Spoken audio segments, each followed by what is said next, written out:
Sebelum gua mulai video ini ya, gua perlu sampaikan guys, bahwa semua isi dalam video ini itu hanyalah omong kosong gua saja guys, ya.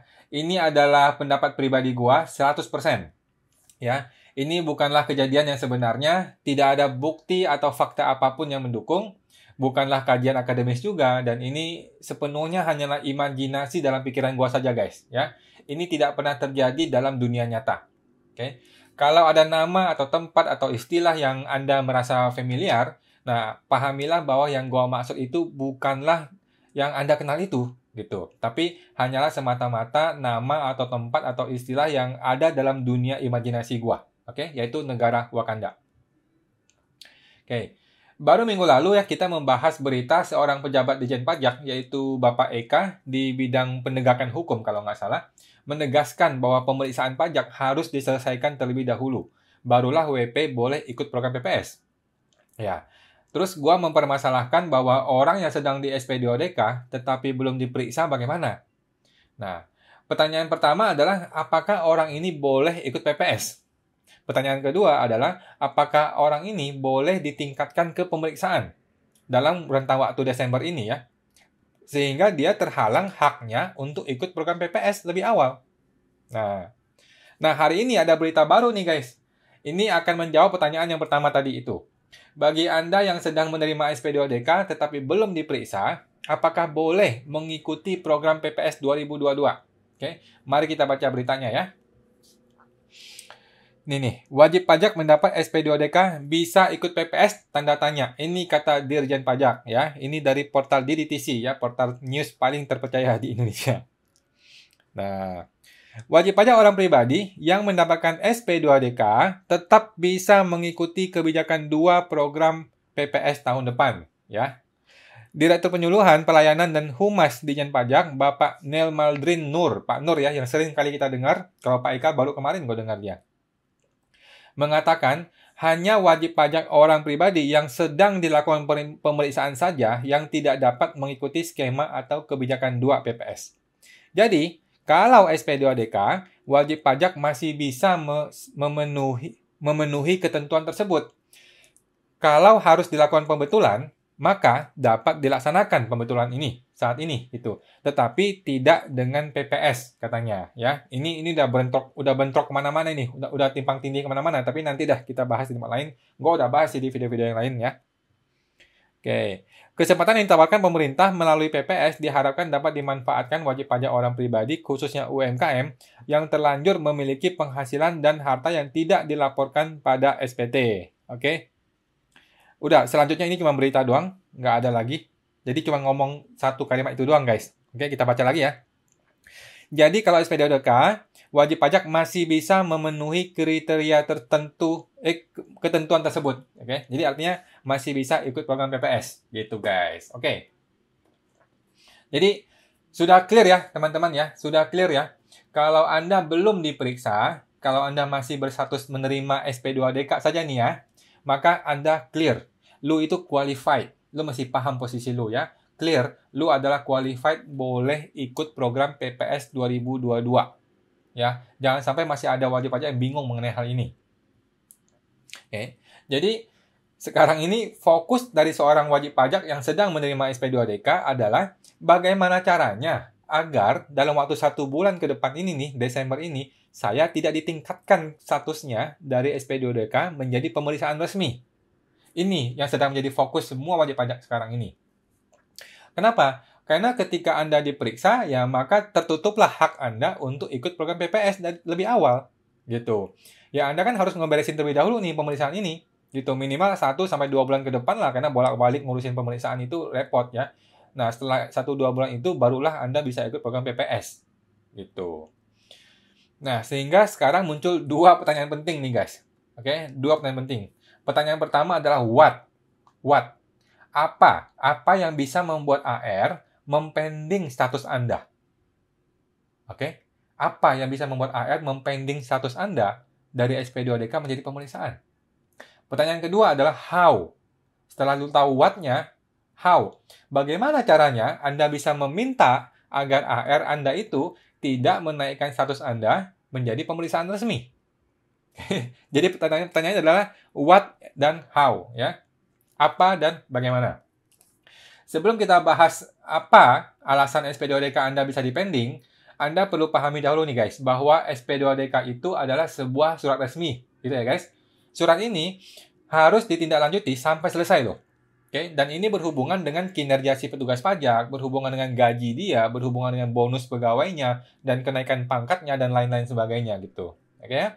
Jadi SP2DK ini harus dipertanggungjawabkan kepada atasannya, bosnya dia, yaitu kepala seksinya gitu, lokasinya gitu, dan juga kepala kantor dan kepala kanwil gitu. Kemudian kanwil akan mempertanggungjawabkannya kepada kantor pusat DJP. Jadi itulah kira-kira birokrasi di kantor pajak gitu guys. Nah, Anda juga perlu memahami bahwa pemeriksaan itu tuh nggak semudah SP2DK itu sendiri, guys. Kalau SP2DK itu tinggal diterbitkan sesuai dengan data yang dia sudah punya, gitu ya, sudah ada template-nya, terus ada yang bagian ngetik, ada yang bagian kirim, gitu ya. Jadi sudah ada tertata dengan rapi, gitu. Tapi pemeriksaan itu harus diajukan secara resmi oleh AR dengan alasan yang jelas dan lengkap, gitu guys. Nah, kenapa orang ini mau diperiksa? Terus mereka akan meeting tuh dengan kepala kantor, dengan kanwil gitu ya. Kemudian setelah diputuskan orang ini qualified untuk diperiksa, maka barulah dibentuk tim pemeriksaan. Oke? Siapa ketuanya? Siapa anggotanya? Oke? Itu mesti diputuskan gitu ya. Barulah bisa terbit nomor pemeriksaan. Nah, barulah pemeriksaan ini resmi jadi pemeriksaan gitu loh. Nah, kemudian suratnya terbit nih, pemeriksaan barulah dikirimkan kepada wajib pajak. Jadi ada prosesnya gitu guys. Ya, jadi Anda perlu paham gitu bahwa pemeriksaan itu adalah sebuah level yang cukup rumit di atas dari SP2DK. Ya, jadi bukan hanya sekedar ngobrol-ngobrol atas sebuah temuan pajak, tidak. Tetapi ini sudah betul-betul sebuah produk hukum perpajakan, gitu guys. Nah, jadi tidak mudah untuk menerbitkan tindakan pemeriksaan. Ya, harus betul-betul qualified dan betul-betul berpotensi untuk penerimaan negara gitu. Karena petugas pajak pemeriksaan itu kan juga nggak banyak SDM-nya, gitu guys. Mereka nggak bisa dong periksaan semua orang. Mereka terbatas sekali jumlah manusianya, gitu ya. Nah, sekarang apa alasan AR Anda akan mau mempending SP2DK Anda dan tidak menaikkan ke pemeriksaan? Nah, ini menarik nih guys. Ada 4 alasan. Alasan pertama, yang paling mudah adalah adanya instruksi dari kantor pusat. Beres nih guys, selesai nih. Oke. Nah, masalahnya sampai hari ini tidak ada instruksi yang jelas mengenai hal ini. Oke. Justru kemarin Bapak Eka mengatakan bahwa pemeriksaan harus tetap dilanjutkan tetapi tidak ada instruksi yang jelas nih mengenai SP2DK yang sudah berjalan gitu loh. Ini mau diapain nih SP2DK ini yang sudah terbit gitu. Boleh ditingkatkan ke pemeriksaan atau tidak? Nah, kalau boleh ya apa syarat-syaratnya? Apa indikator dan kriteria orang yang perlu diperiksa sekarang juga bulan ini atau yang boleh dipending? Ini nggak jelas nih apa kriteria dan indikatornya gitu. Tapi gue sih nggak tahu ya guys. Di internal kantor pajak itu apa yang sebenarnya sedang terjadi kita juga nggak tahu ya. Alasan kedua, apa yang menyebabkan SP2DK Anda bisa dipending? Alasannya adalah jika petugas pajak ragu-ragu dengan data yang dia sudah pegang. Ya, kadang-kadang nih data yang bersumber dari IOI atau Automatic Exchange of Information itu kan dari luar negeri gitu ya, cuman datanya datang doang gitu. Kadang-kadang banyak errornya gitu guys, banyak yang salah datanya gitu loh. Jadi AR ini merasa dia nggak bisa mempertanggungjawabkan kebenaran atau akurasi dari data ini, ya nah ini bisa menyebabkan dia pending SP2DK Anda, karena dia ragu-ragu gitu. Kenapa? Karena dia kan nanti harus mempresentasikan kepada atasannya nih, bahwa ini data benar dan potensi pajaknya sekian-sekian gitu loh. Kalau dia ragu-ragu atau tidak yakin, maka dia bisa aja mempending SP2DK Anda. Namun alasan ini sangat kecil kemungkinannya bisa terjadi guys, karena biasanya ya data itu sudah disortir dan sudah dianalisa dengan baik itu sehingga gua rasa 70% dari SP2DK itu datanya cukup akurat, cukup valid gitu guys. Alasan ketiga, apa alasannya AR mempending SP2DK Anda? Adalah kalau potensi pajaknya kecil, gitu guys.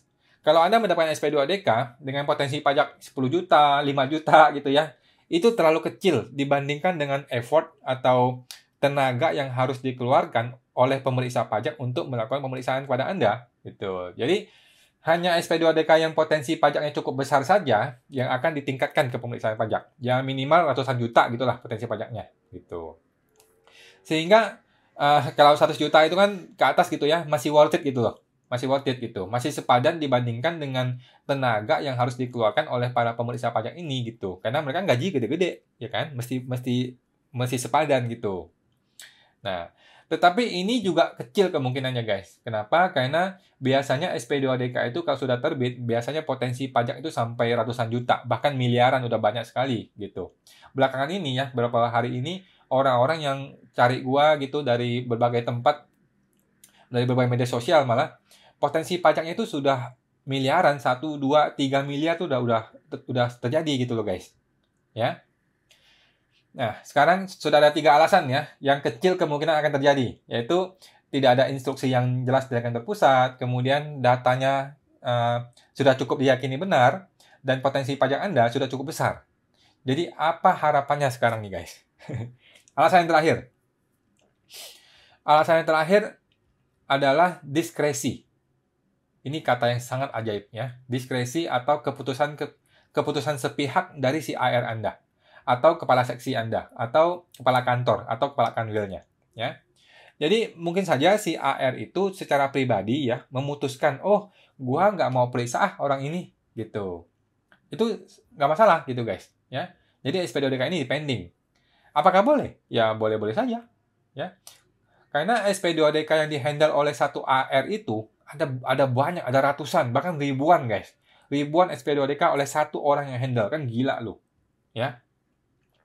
Jadi, kalau ada 10 atau 50 SP2DK yang dipending, ya tidak apa-apa, nggak masalah, gitu. Ya, nggak masalah bagi si AR ini, gitu. Nah, atau bisa juga gini, bisa juga si AR udah semangat nih, mau naikin ke pemeriksaan, tapi di level kasih dipending, gitu, dihentikan. Atau kasih udah sama AR udah sepakat mau maju, kepala kantornya motong juga boleh, bisa juga, gitu. Nah, ini disebut dengan diskresi, guys, diskresi ya. Petugas pajak punya wewenang dan hak penuh untuk memutuskan tanpa melalui SOP ataupun prosedur internal yang jelas gitu guys.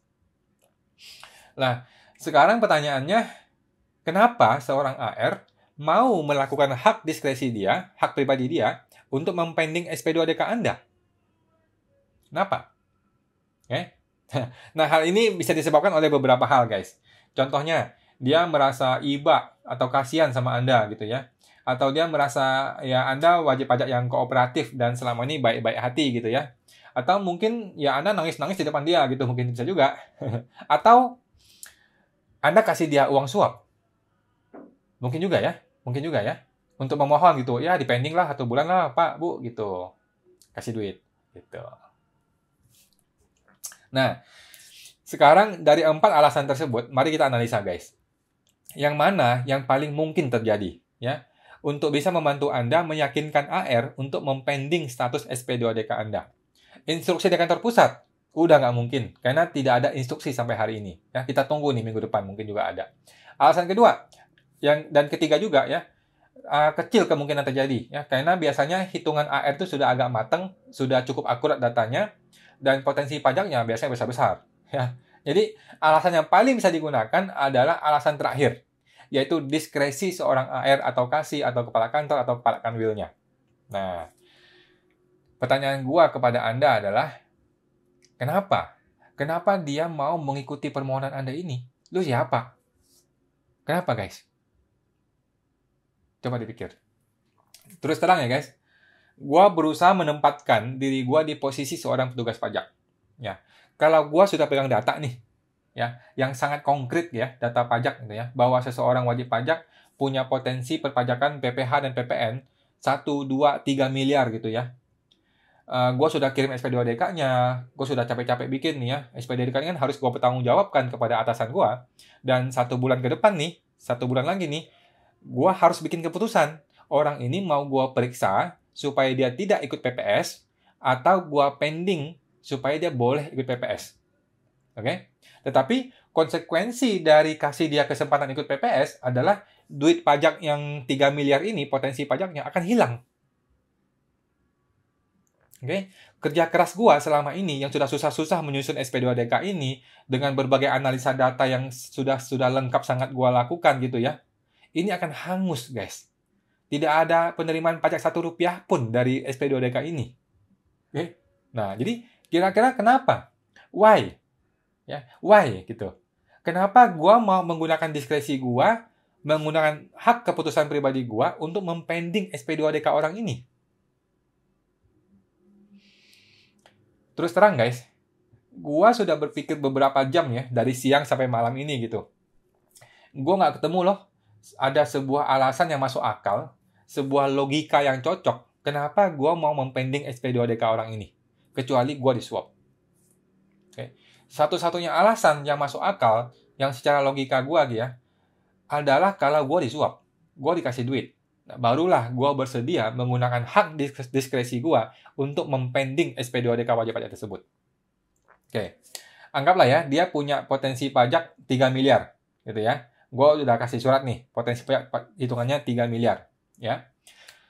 Terus gue disuap 500 juta, oke, 500 juta. Supaya gue pending gitu 1 bulan ya, 1 bulan pending, terus dia bisa ikut program PPS, ya. Nah, terus berapa sih tenaga atau biaya yang harus gue keluarkan supaya SP2DK ini bisa dipending?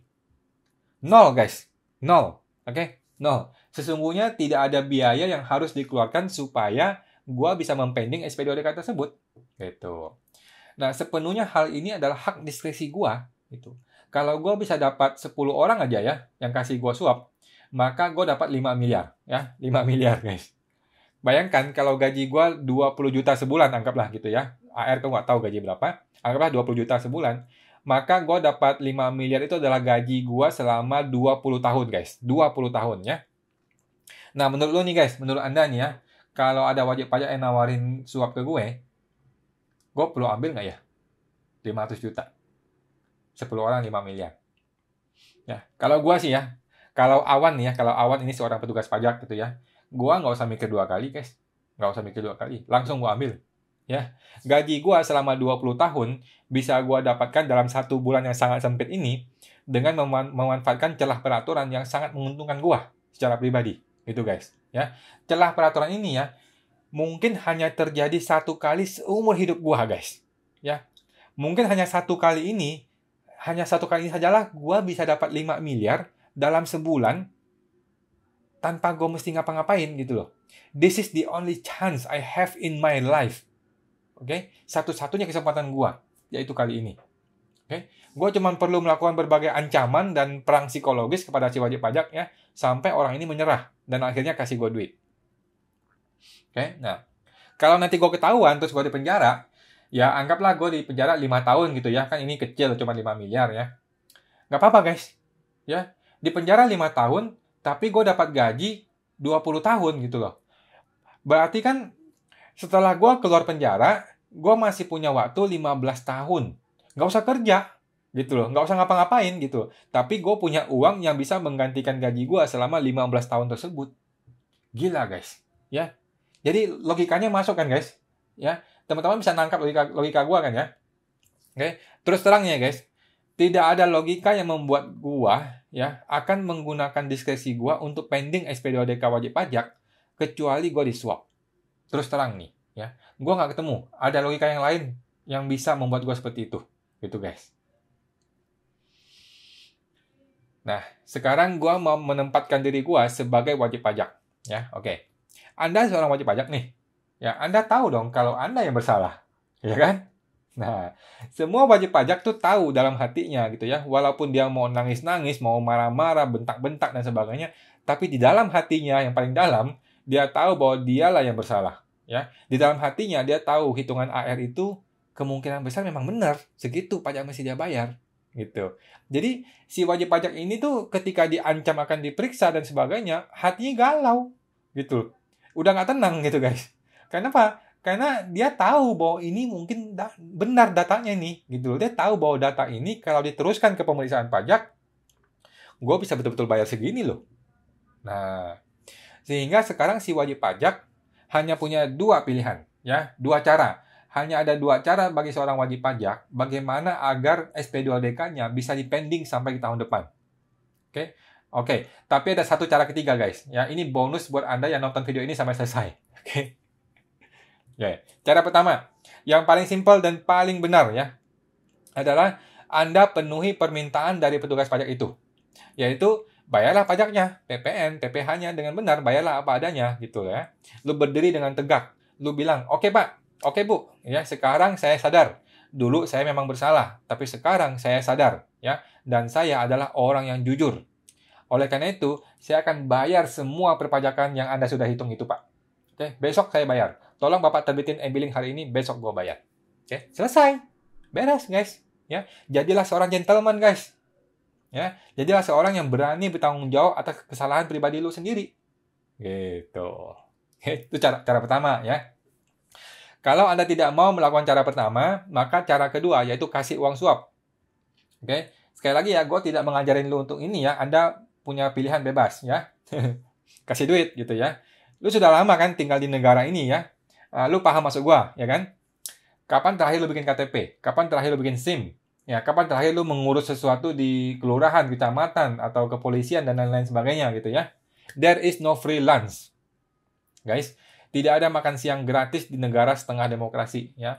Mudah-mudahan Anda paham maksud gua ya. Anda kan tinggal hitung aja nih. Anggaplah SP2DK Anda itu potensi pajaknya 3 miliar gitu guys ya, kita bilang gede gitu ya. Ini PPN dan PPh, bukan harta. PPN, PPh. Terus kalau gua bisa membuat ini jadi terpending ke tahun depan, maka berapa yang perlu gua bayar? Berapa guys? Jawabannya adalah 0. 0 rupiah. Oke guys? Ya, jelas ya? 0 rupiah harus gua bayar. Ya. Kalau tidak ada yang mau Anda ungkapkan di harta ketika ikut PPS, ya nanti begitu ikut PPS ya Anda lapor aja ada uang tunai 1 juta rupiah. Terus lu bayar 14%, 140.000. Selesai, guys. Selesai perkara. Ya, Anda bayangkan. Lu mau bayar sekarang, bayar 3 miliar, ya, atau mengusahakan supaya dipending ke tahun depan, dan Anda cukup bayar 140.000 saja. Ya. Sekarang gue tanya, guys. Berapa uang yang lu bersedia keluarkan untuk mengubah dari 3 miliar menjadi 140.000 tanpa melanggar peraturan perpajakan apapun? Berapa, guys? Ya, ini gue bukan nyuruh Anda untuk menyuap petugas pajak loh ya. Saya tidak menyuruh atau menyarankan Anda menjadi koruptor. Tidak. Anda punya dua pilihan ya, dua pilihan. Lu bisa memilih secara bebas. Ya, tidak ada satu orang pun yang menodongkan pistol di kepala lu dan memaksa lu untuk kasih uang suap. Tidak ada. Ya, lu bebas untuk memilih. Ya, lu mau milih cara pertama, bayar full 3M, atau lu mau pilih cara kedua. Ini bukan pilihan dari kantor pajak loh ya. Jangan salah persepsi guys. Ya, ini lu yang milih. Ya, lu yang bersalah gitu, oke? Tidak ada petugas pajak yang bilang, oh Pak, mau nggak gue bantu pending? Lu mesti bayar sekian. Nggak ada, ya. Orang akan ngomong seperti itu nggak ada orang ngomong seperti itu, ya. Andalah pelakunya, Andalah yang akan ngomong seperti itu. Anda yang meminta. Oke? Nah, kalau gue sih ya, kalau gue wajib pajak gitu ya, untuk mengubah dari 3M menjadi 140.000, waduh. 1M juga gue keluarin guys, nggak apa-apa guys. 30% dari potensi pajaknya. Ya, bayangkan guys, gue harusnya bayar 3M, 3 miliar. Plus gue mesti menjadi PKP lah dan sebagainya gitu ya. Terus sekarang gue cukup bayar 1M. Plus 140.000. Gue hemat 2M guys. Ya, di zaman pandemi ini, lu mau cari di mana uang 2M? Oke. Nah, jadi pilihan kedua adalah pilihan yang rasional. Kita sebagai orang bisnis ya, melihat ini sebagai pilihan yang rasional, guys. Kita nggak melihat ini sebagai tindakan yang kotor, koruptor, dan sebagainya. Ini adalah pilihan yang rasional. Ya. Daripada gue mesti bayar 3M, ya gue cukup bayar 1M, dan semuanya beres. Nggak ada peraturan yang dilanggar. Gitu loh ya. Paham ya, guys? Petugas pajak kan boleh-boleh aja melakukan diskresi untuk mempending SP2DK ini dengan berbagai alasan yang dia bisa bikin-bikin kepada atasannya gitu. Dan wajib pajak memang punya hak untuk ikut program PPS kalau belum diperiksa. Gitu guys. Oke ya. Nah, oke, sekarang gue mau kasih bonus. Cara ketiga ya. Cara ketiga ini adalah Anda bikin surat resmi gitu ya, kirimkan kepada kantor pajak ya, seperti yang sudah gue bikin di video-video kemarin tuh, ada surat resminya gitu ya. Kemudian surat itu Anda bikin juga PDF-nya di PDF kan, dan Anda kirim via email ke pengaduan@pajak.go.id. Ya, Anda adukan.